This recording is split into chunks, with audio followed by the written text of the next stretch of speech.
สบายดีพ่อแม่พี่น้องพี่พ่อประชาชนชาวเน็ตโพกบาปนาทางไลน์ผู้ไทยนิวส์เอาบาปมาเสิร์ฟอีกแล้วนี่คือสุดยอดงานปฏิมากรรมที่โลกต้องตะลึงแจ็คตอนที่เธอเลยแล้วกูชื่อไม่ได้งานทวิตพระพุทธรูปปางคาดสารอาหารนี่คือสุดยอดงานศิลป์อันสวยงามจากประเทศเขมรเห็นรูปหางหน้าตาของพระพุทธรูปองค์นี้แล้วกูขึ้นว่าปาฮูริโอของบะมิเกลในหนังมาม่าโคโค่แหนทั้งสองเบอร์ดูขึ้นขาแม่มุมยัดช่วยกระดูกคางรอนกากซากหายก็มาวะสภาพสิ่งศักดิ์สิทธิ์ยังอเนตอนาถปานิจ้าจิไปขอพิรุณน้ำเพิ่นช่วยกูมีคอพรแล้วกูขอถวายกันย่างหานกันและกันยัดเพิ่นฆ่าสารอาหารและเป็นมะลงจองจ้อยตายถ้าเพิ่นจะไปกราบไปไหว้พระพุทธรูปองค์นี้ก็สามารถเดินทางไปที่ประเทศเขมรได้เลยเพื่อจิกราบกับกราบก็โลดองค์นี้กูขอพลาดไปสิก่อนงานที่2พระพุทธรูปปางแบทแมนบิกินส์นี่คือสมุติเทพของบรูซเวลแห่งกอธแธมที่จะมาต่อสู้ในเงามืดกับความอายุติธรรมทั้งหลายและปฏิมากรรมชิ้นนี้ก็คือสุดยอดงานศิลป์จากประเทศไทยอุ้ยขันเยิงโคเพนก็คือระยะถือปืนแก๊ปเขาโอ้นี่กูขึ้นบ้างล้าฉันดอกโยนลงตะกกไม้คือสิโยนได้ไก่ขนาดเบิ่งจากปีเพิ่นน่ะใหญ่กูพิรุณีขนาดสร้างยังไม่ทันแล้วก็ยังอัศจรรย์งดงามปานนี้บัดสร้างสำเร็จเรียบร้อยแล้วเจ้าลองจินตนาการว่ามันสินานเริ่มใส่เป้งปังอลังการกว่านี้อีจักเท่า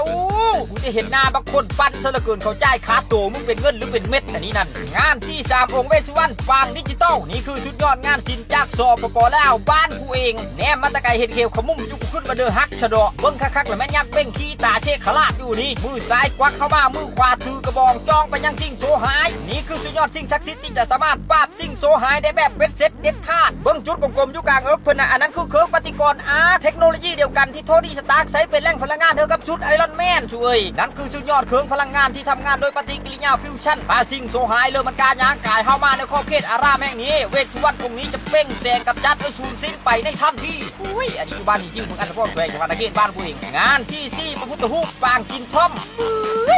นี่คือสุดยอดวิธีการนำทางสู่หนทางแห่งการปล่อยวางแบบสโลว์ไลฟ์เมื่อน้ำท่อมและยาดีไอออลิดดวงตาจะปิดเฮาสู่โฮงแห่งนิทรารับไหลเลิกจนเมลาโทนินลั่งไหลปานสายน้ำผู้ช่วยสำหรับวัยรุ่นสายสมุนไพรทั้งหลายที่ต้องการที่เพิ่งทางเจอในการดำรงชีวิตพระพุทธรูปปางนี้คือสุดยอดศาสดาที่สุขคนเป็นกล้าไปจากครั้งหนึ่งในชีวิตเพื่อสิบ้าปางสมาธิกับว้าไปโลดแนมเลิกกูกว่านี้มันการเงานอนกอดเงาคัก